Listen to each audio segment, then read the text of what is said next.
Parliament sold out, the shocking truth about vote buying in democracy. Esther Lungu speaks.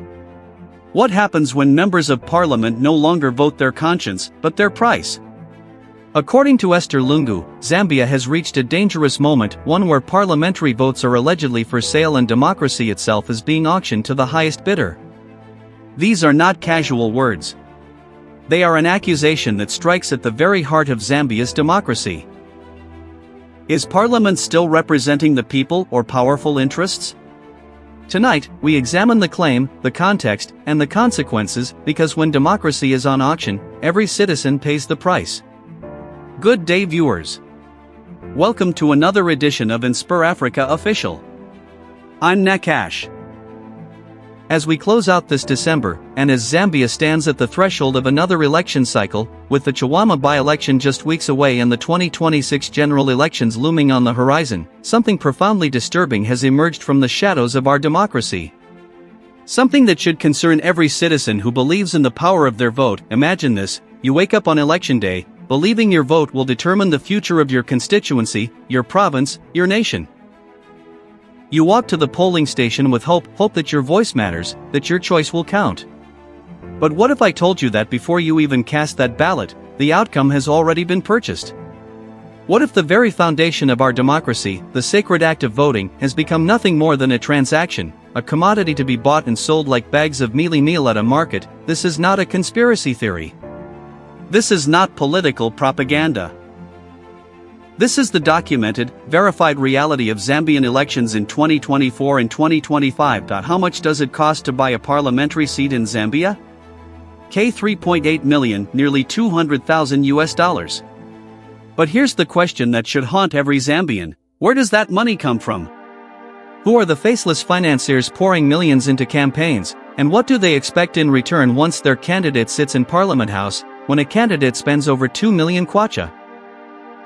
55% of their total campaign budget just to win their party's nomination, before the real election even begins. What does that tell us about the state of our democracy? When Transparency International Zambia monitors an election and reports vote buying, cash handouts, and the misuse of government resources to induce voters.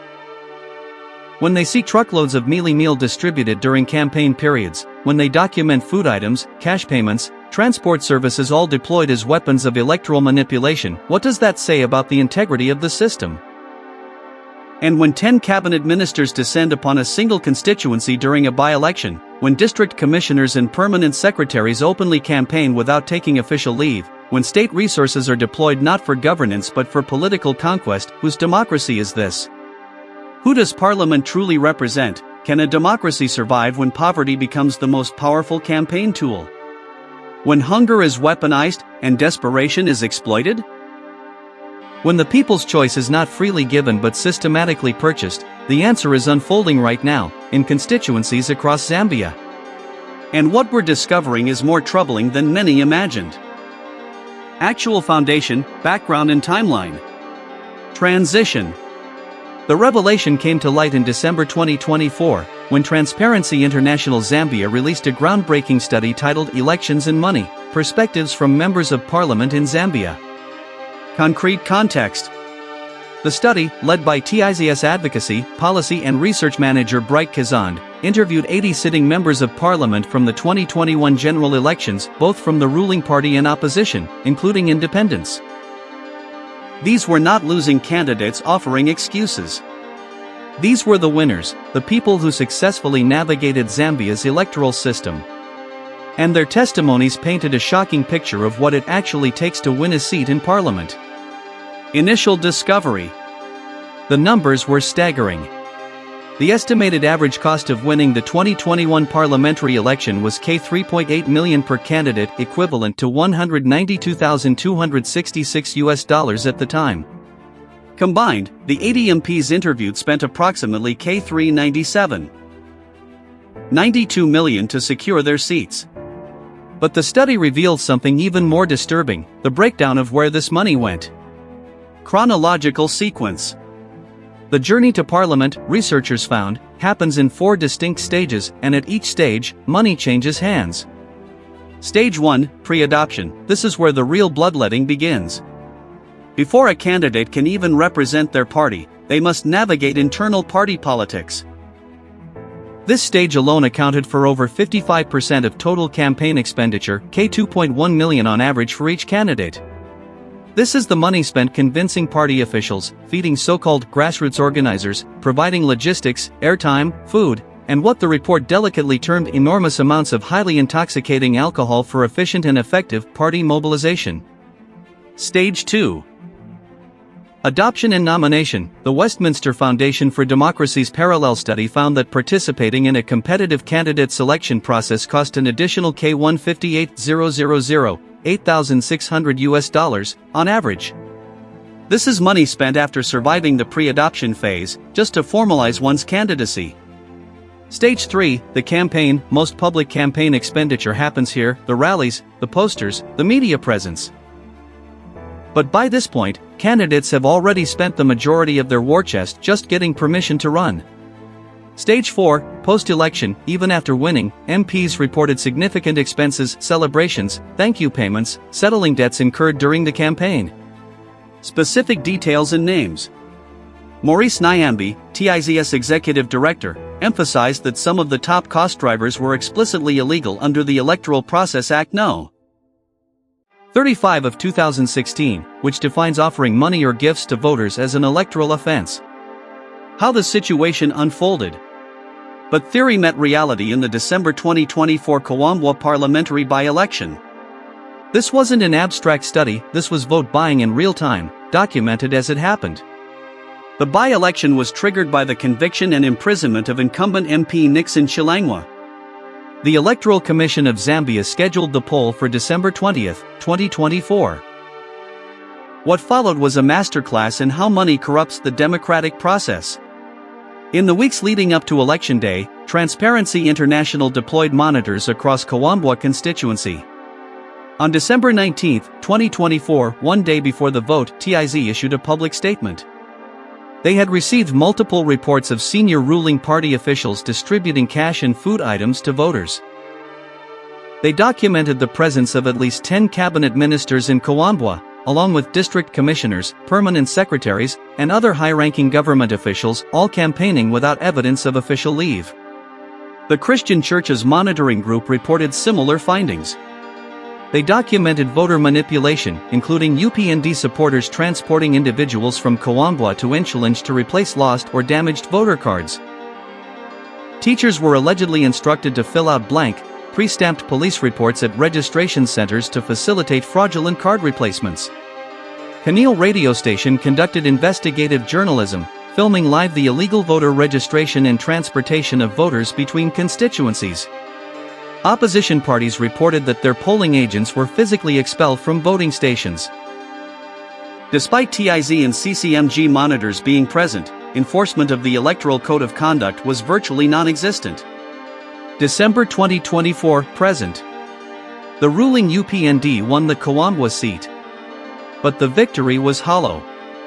The process had been so compromised that the advocates for national development and democracy wrote formally to the Electoral Commission on December 30, 2024, demanding a comprehensive investigation into vote buying and manipulation. Then came Chawama. As 2024 turned to 2025, another by-election was scheduled, this time in Lusaka's Chawama constituency, set for January 15, 2026. And the pattern repeated itself. Truckloads of Neely Neal appeared. UPND candidate Morgan Mund was openly associated with large-scale food distribution during the campaign period. When journalists questioned whether this constituted vote buying, UPND officials defended the practice, claiming it was either assistance to party structures or continuation of government programs. On December 26, 2024, Transparency International's Maurice Nyambe issued another warning: the government must ensure that state machinery, public funds, and government programs are not used to influence voters in Chawama.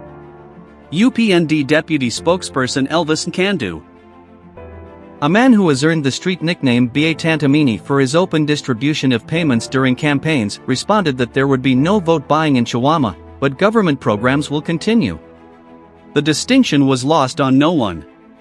When assistance intensifies in a single constituency during a by-election, when it requires political defense, when distinctions must be drawn between voters and foot soldiers, the ethical line has already been crossed.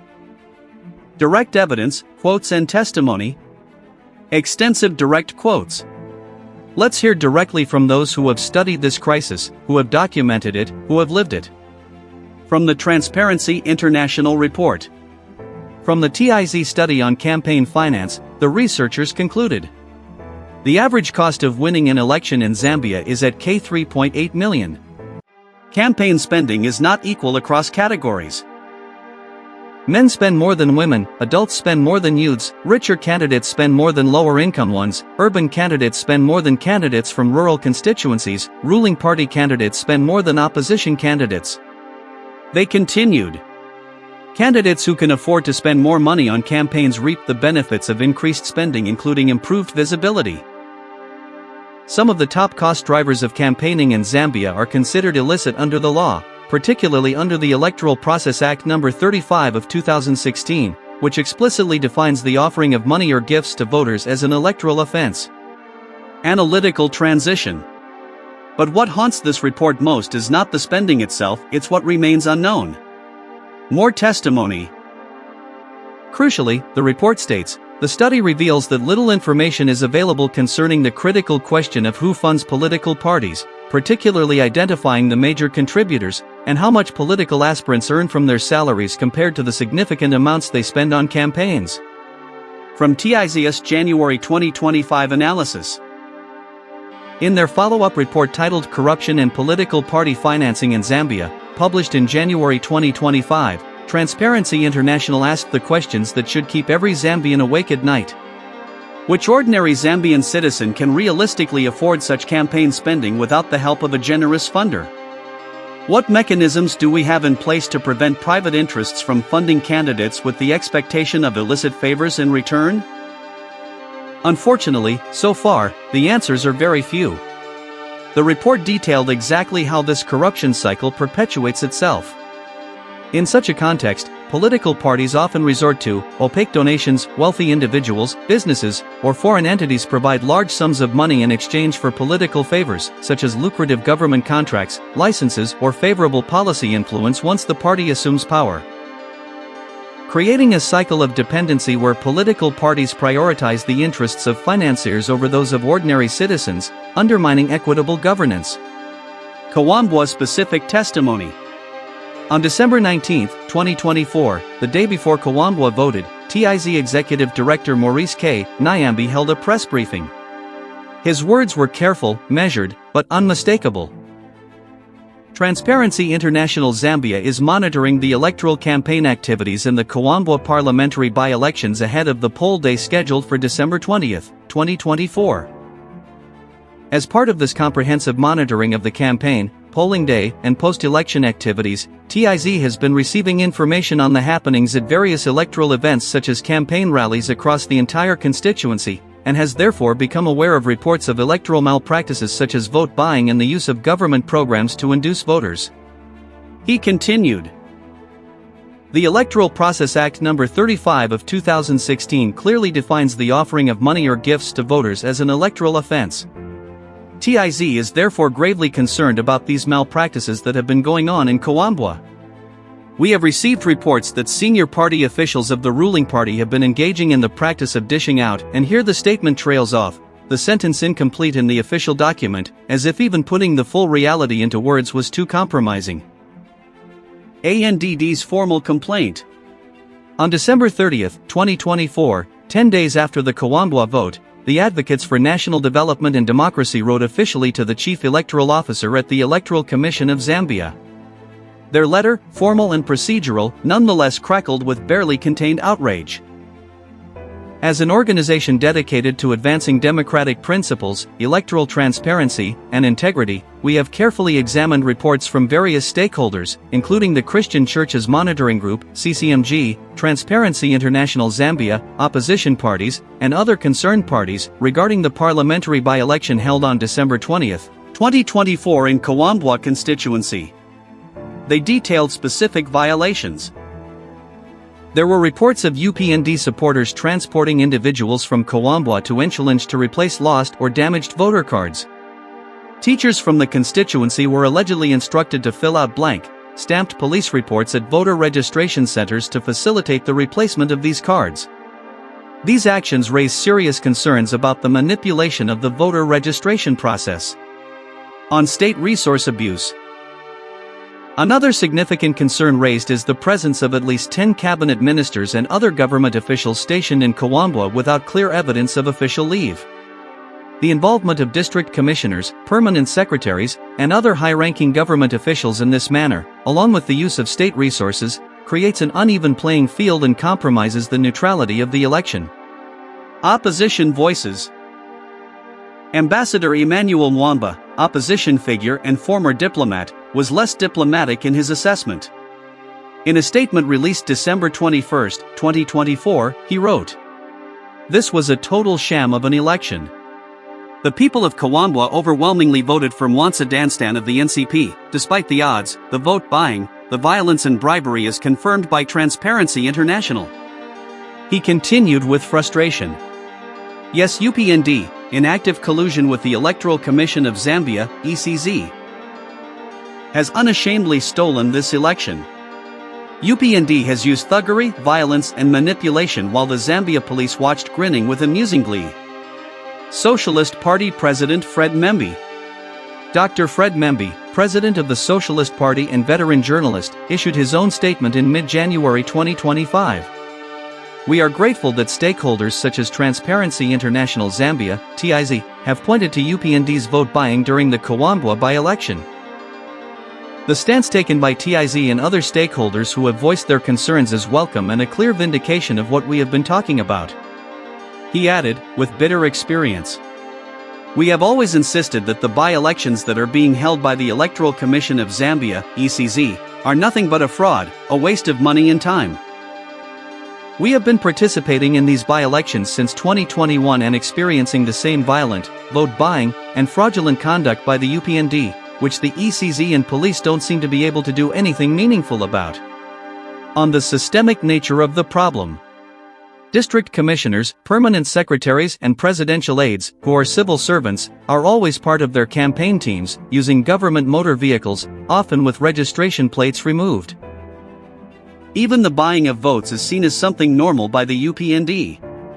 The Minister of Sports, Mr. Elvis Nkandu, does it openly, he doesn't even hide, and he has earned himself the name of B.A. Tantamini. Membe's conclusion was stark. The truth is, there is a total collapse of the electoral system.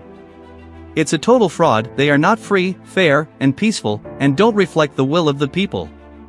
And if things are not corrected now, we are headed for a disastrous general election in 2026. Westminster Foundation for Democracy.